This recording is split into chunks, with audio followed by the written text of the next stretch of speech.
Welcome to the Nerd Paradise podcast with your host, me, the red hot Asian Filipino pepper, Marky B. Your concerned citizen, Harvey. And your spawn of hell, Matthew. Let it sink in for a moment because that's going to be coming later on. We've got a raging Asian today. I thought that was Cajun. Are you Cajun? No. Then? Very well. I shall indulge you. Go on, sir. Go on. For now. So, anyways, how have you been? I want to punch something. So good, then.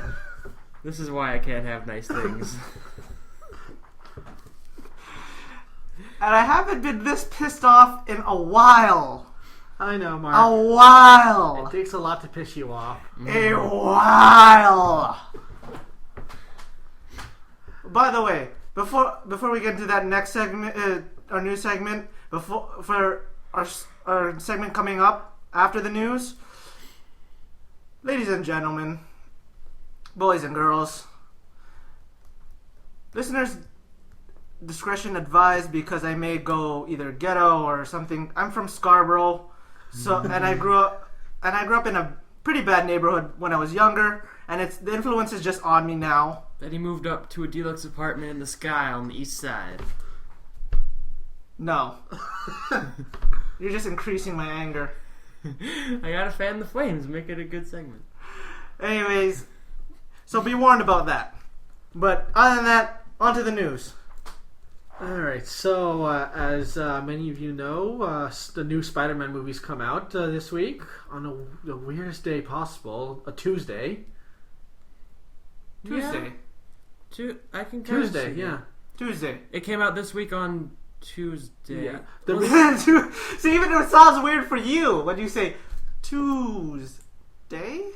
Yeah, the reason for it is because it was supposed to be a Wednesday release, like some summer movies are, but it was Wednesdays. Independence Day in the States, so they 4th of July moved it to the Tuesday of the 3rd. Because really, if Spider-Man's running around, you don't want to be firing fireworks. Yeah. So it seems to be, especially in the theater. That's a fire hazard. Yeah. Well, it seems to be getting decent reviews. I'll be probably checking it out next weekend. Okay. I guess I'll check it out. I mean, yeah. We'll try and check it out. The thing is that since we've begun D&D, we will be focusing on that for at least a little bit. Mm-hmm. Yeah. Though, I will say we should make a promise that we will all go see and review The Dark Knight Rises together. Yes. We'll do. Yes. I'm really interested in that movie. Mm-hmm. It's starting to look better and better every time I see it. Yes. And apparently there's a new trailer attached to Spider-Man as well. I gotta go see that. Interesting. Yeah. I know it's a superhero movie, but it's also a different universe thing, so that's... It's still a superhero movie, and it's still a blockbuster, so they'll advertise. Okay. But yeah, so it's getting decent reviews. A lot of people are liking it, and I shall check it out next weekend.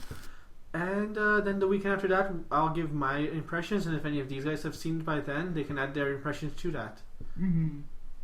I will say this: it'll probably be better than the Spider-Man musical thing.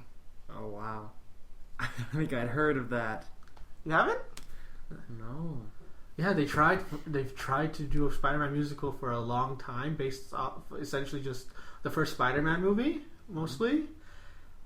It was bad? Yeah. Bad, filled with injuries, filled with... One guy crashed right into the band, like... Into the orchestra on the bottom? Yeah. Broke both his legs. Ooh. Yeah.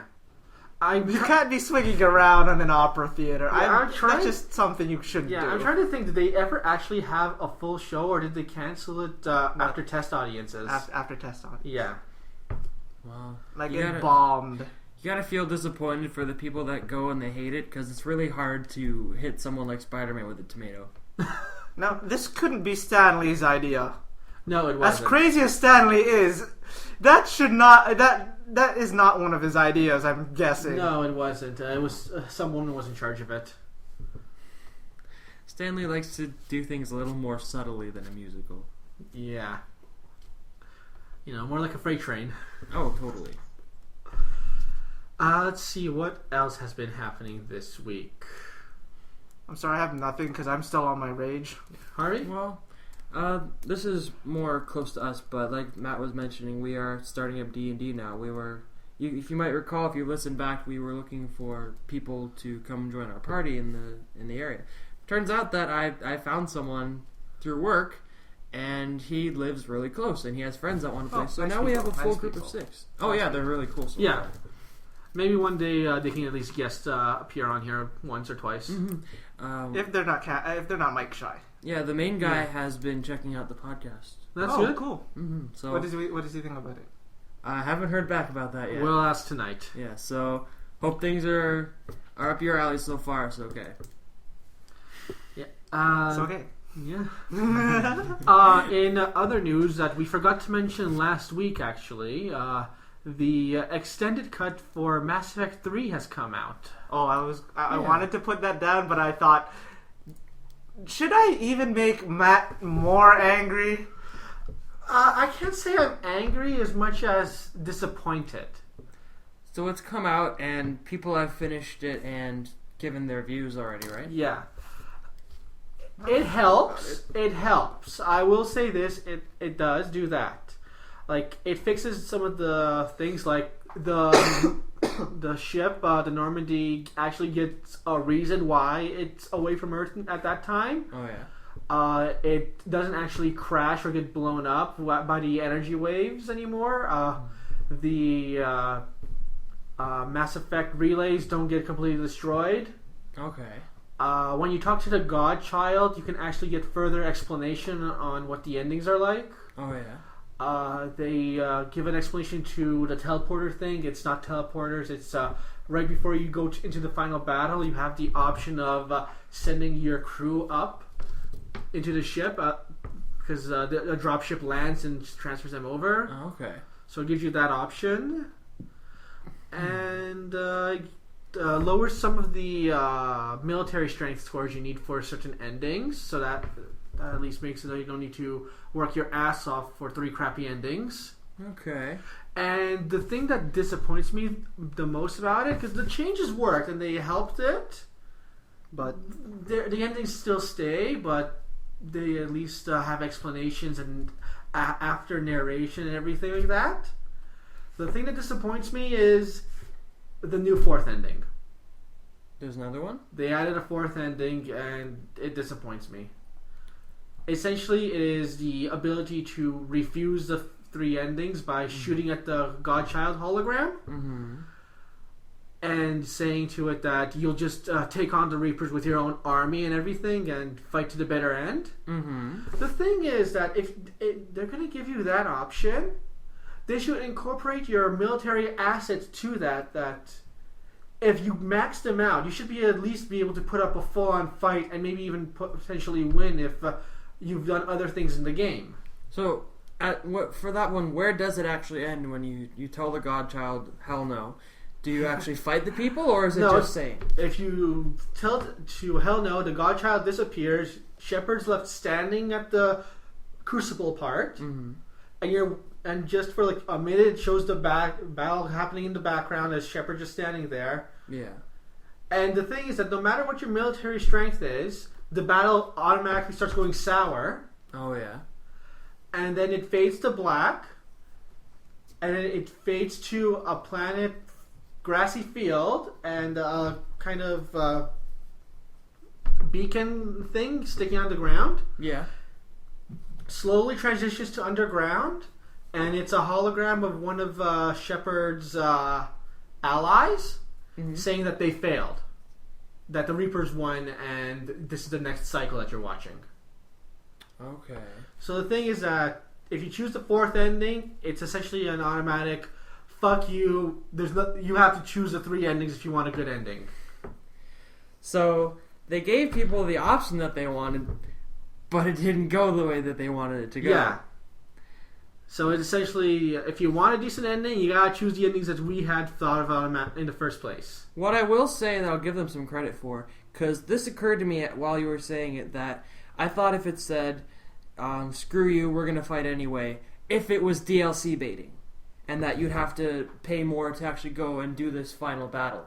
They're not going to do that now. No, that's good. Essentially what they've done is, if you say screw you, you're essentially screwed. The only way you can get a decent ending is through self-sacrifice. Yeah. And the one thing, though, that they really do not explain, though, is if you choose the ending of Destroy, it still shows the small clip of Shepard breathing at the end. Yeah. And it doesn't expand on that. As far as the extra cutscenes that show, even for the Destroy ending, all the characters assume Shepard's dead. But then that scene happens where he breathes. Okay. So they did not expand on that, which I would have liked. Like, is it that Shepard is actually alive? You could have expanded on that if you get a high enough score and do the Destroy ending, Shepard lives through it. But they just left the single gasping breath. Yeah.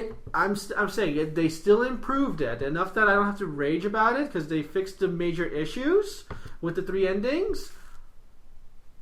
But they didn't go the far enough step with what could have really made it into a perfect game. Well, that still might be a sequel feature. Because they haven't said that this is going to be the last one, have they? No, they haven't said that, but at the same time, it's still a bit weird. And there's been nothing to address the rumors or the theories that people have about the whole mind control, indoctrination thing? Yeah. Essentially, that's just been shot out of the water. Okay. It's not, yeah. Alrighty, so it's all actually happening. It's not all in his head. Fuzzy hate daydreams. And which is weird considering that yet again the little hints of everything that it may be happening in his head are still there with the shadowy trees appearing after you get shot by the beam, and the places don't match up with locations as they should.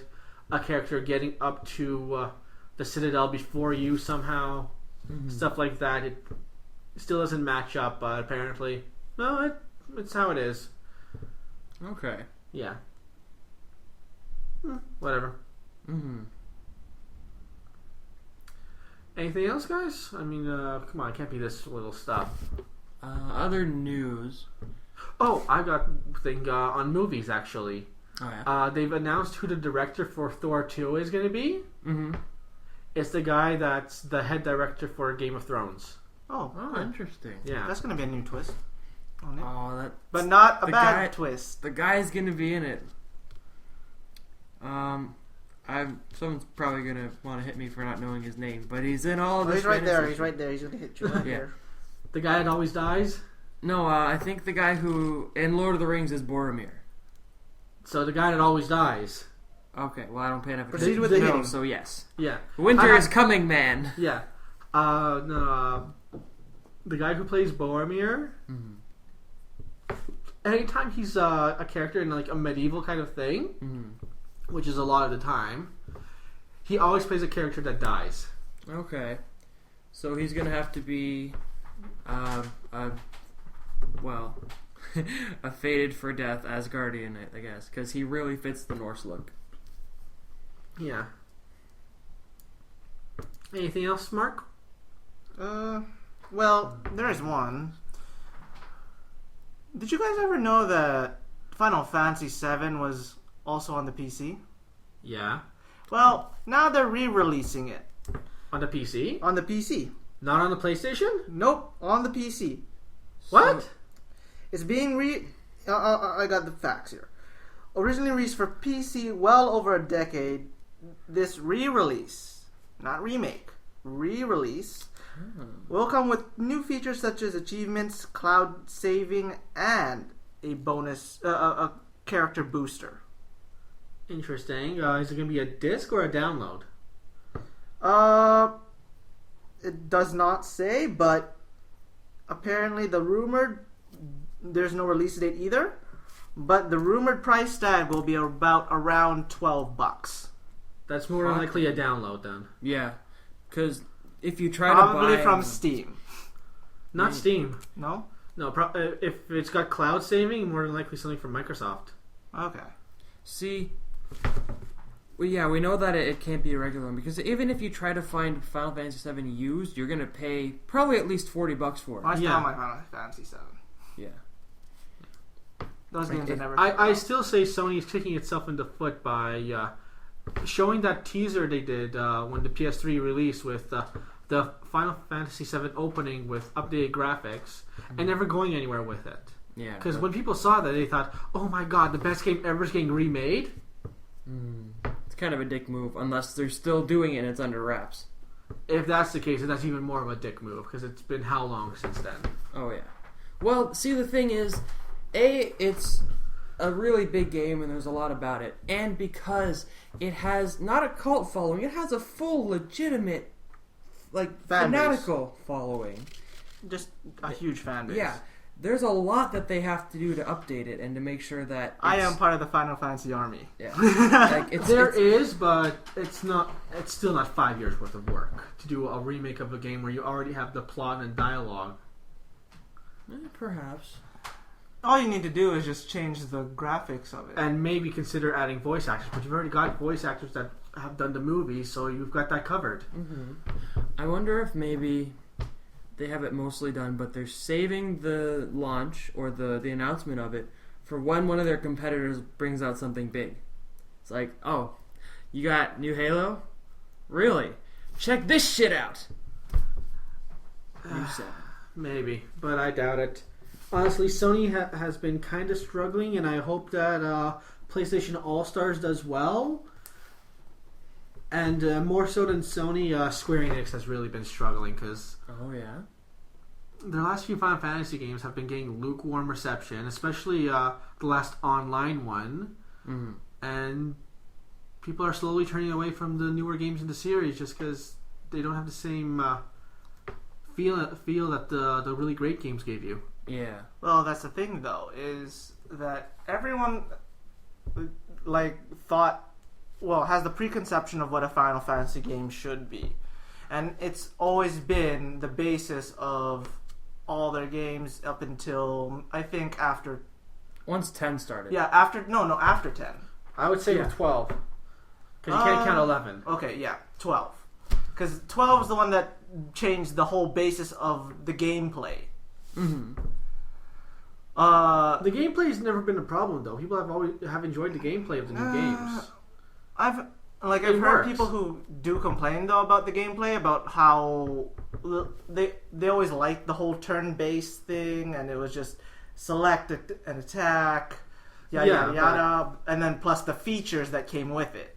Yeah, but in today's fast-paced gaming and with the graphic processors, they're going to turn into it was going to happen this way no matter what. Yeah. There's very few modern RPGs that do a turn-based thing anymore. Mm-hmm. True say. You can't really but I think of any off the top of your head, can you? A straight-up RPG that is turn-based still today, modern? Only one that comes up to mind is Dissidia.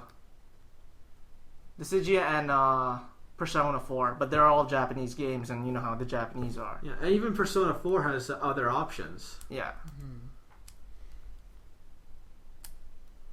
So with the newer ones, what is the? I've never played it, and like 12 or beyond. So is it open world attacking, or do you actually go into an instance fight still? Okay, there's no cutscene for the fight anymore. Okay. So it's one-on-one now. So as soon as you see the monster, you attack. So it's very... But 12 was the one that started the whole thing, and it's more different than the other games that came after. Mm-hmm. The other games that came after slowly tried to go back. But not enough. Okay. So that one has, at least for something for me to compare it to, it's more of a Zelda style. Yeah. But 12... The only problem was the areas were just really, really huge. Mm-hmm. Like the world was just too big that it took hours just to get from town to town. Oh yeah. Yeah, until you got like some kind of fast travel thing. Yeah. Mm-hmm. One thing I'll say for 12, it had Fran. So God bless Square Enix. Well, 12 also gave the spin-off of A2. No, they were developed simultaneously. Yeah, but it's all based in A2 is an Ivalice spin-off game still. Mm-hmm.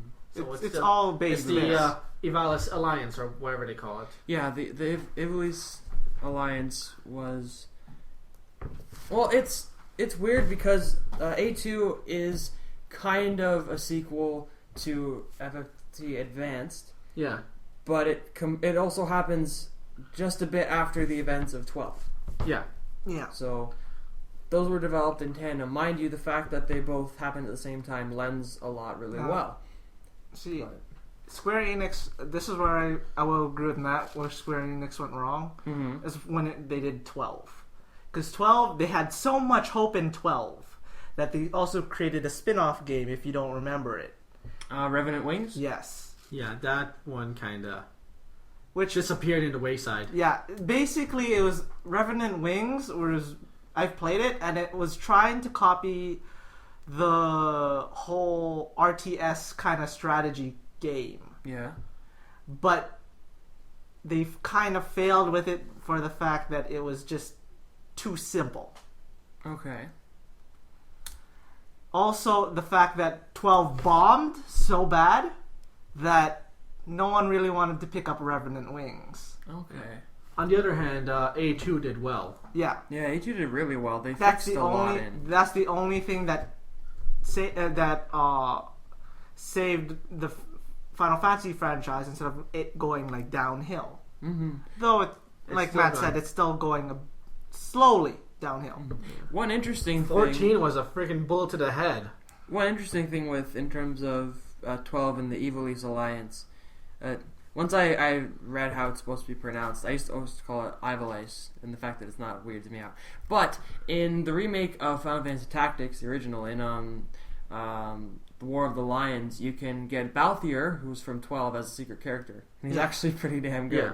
He's better than the original gun-toting special character you get. Out of all the characters, the only character I had somewhat Attachment to was Balthier, because he had the most interesting storyline, rather than Orphan Kid. Vaughn? Yeah. Yeah. No, but I'm Okay. not saying names, but like Stereotypes here. yeah, Orphan Kid that becomes a hero, basically. Same story. Yeah. You've Been had there, it- done that, yeah. constantly.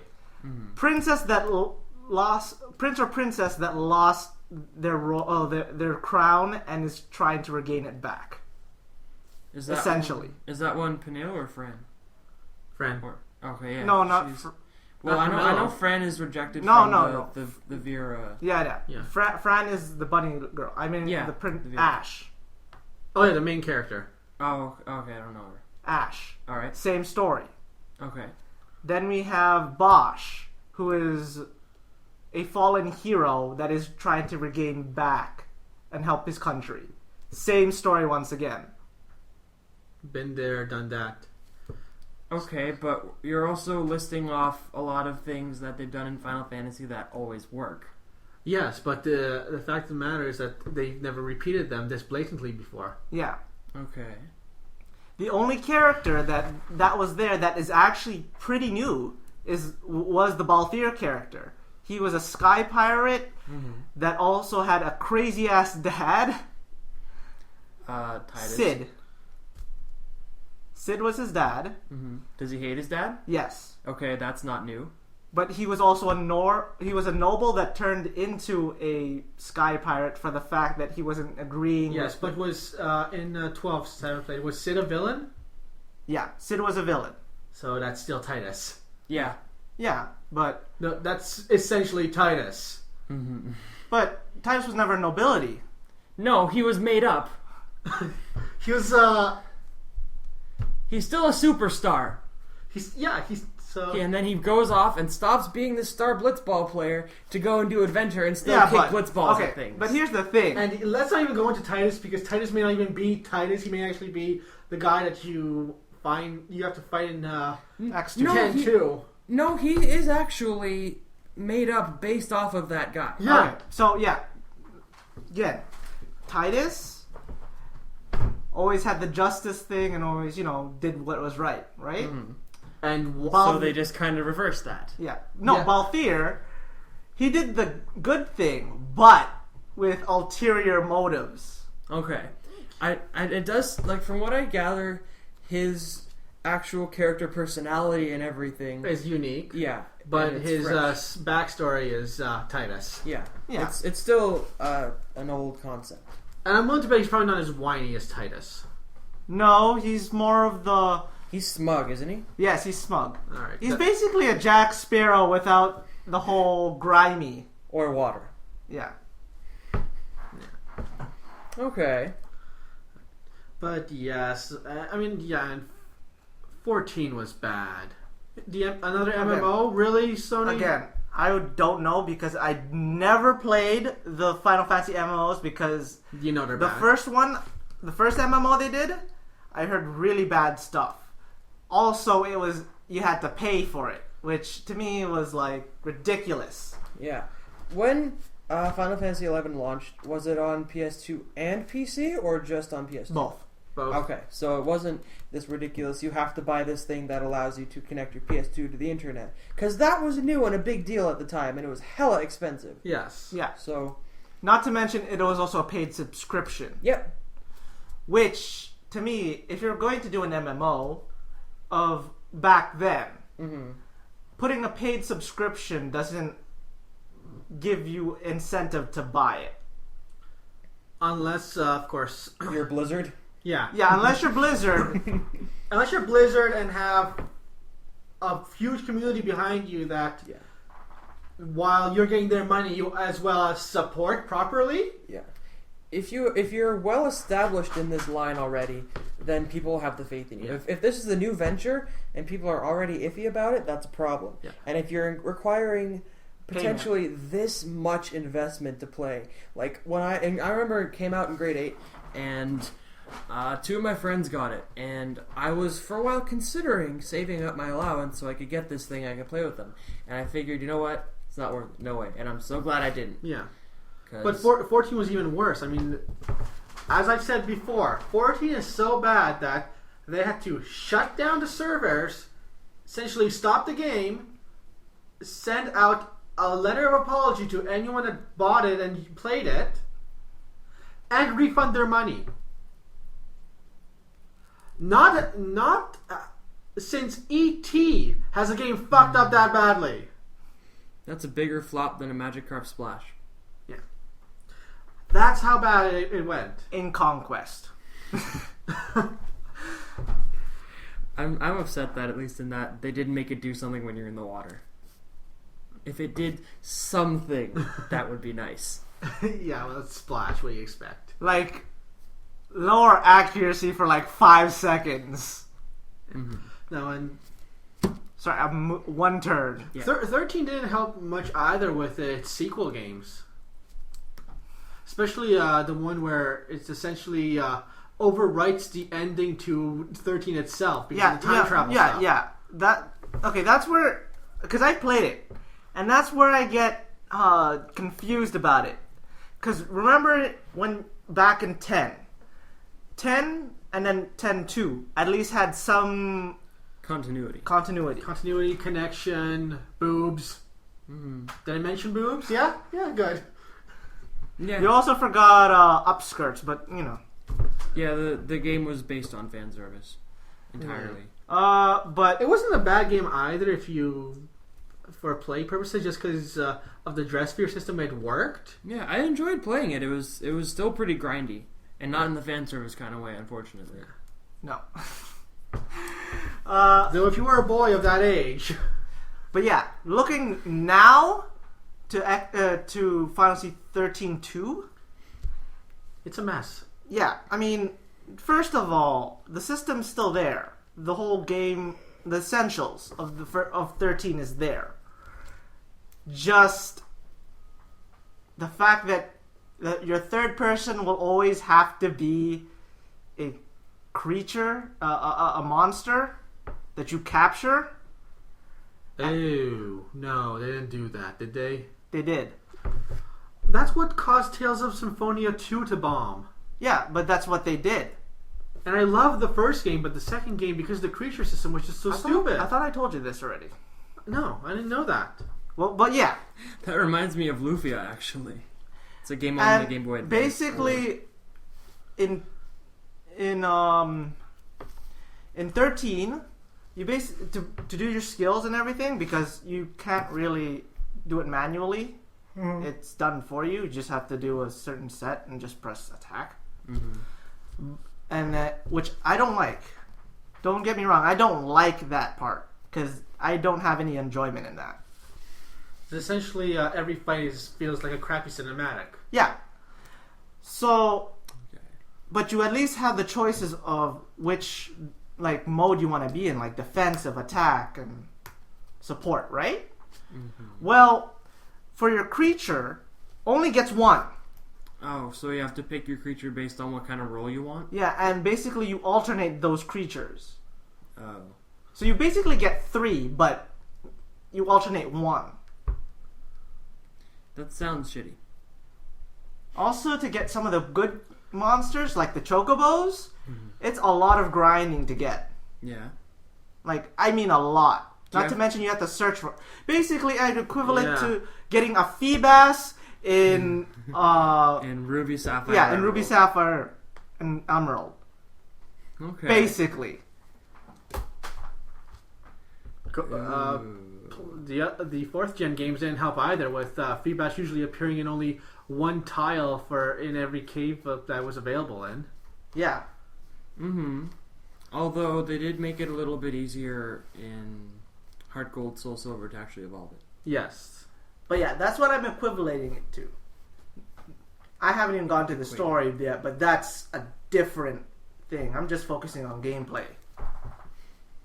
Okay, so at least one thing stylistically I like with it is they change it from the more futuristic look and put it back to a fantasy look. Now they have both. 13's a mix. 13.2, I mean. No, 13.2 is also a mix. Oh, okay. Same world, Harvey. So why wouldn't it be different? Okay, here's how the story goes, Harv. Okay. Basically, there are 2 worlds: Pulse and Cocoon.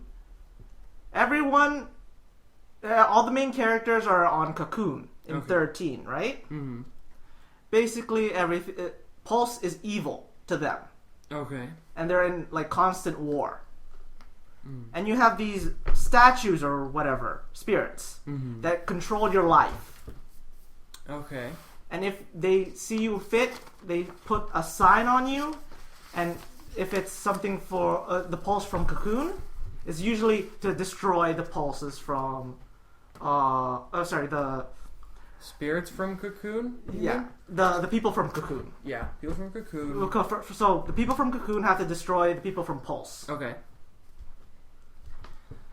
And basically, it's a constant war, and then at the end, I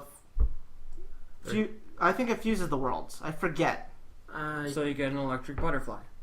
But it separates them again in 13.2. If that makes any sense of what I'm saying. It doesn't. But again, that's Final Fantasy screwing up lately. Okay, so 2 things are at war. When you win in the first one, everything's harmonized. Yeah. But then some shit happens in 13.2, so everything's back to normal. Basically, Cocoon essentially does the name and becomes a cocoon. Okay. A moon shaped like a cocoon, basically, is what you see from Pulse side. Okay. That's it. Okay. Yeah. Because they're getting rid of... Basically, the main purpose of the game is to get rid of the spirits. Okay. That's all. I'd tell you the name, but you would not get it. So I'm trying to simplify this. Okay. Oddly, what comes to mind is Final Fantasy meets Luigi's Mansion.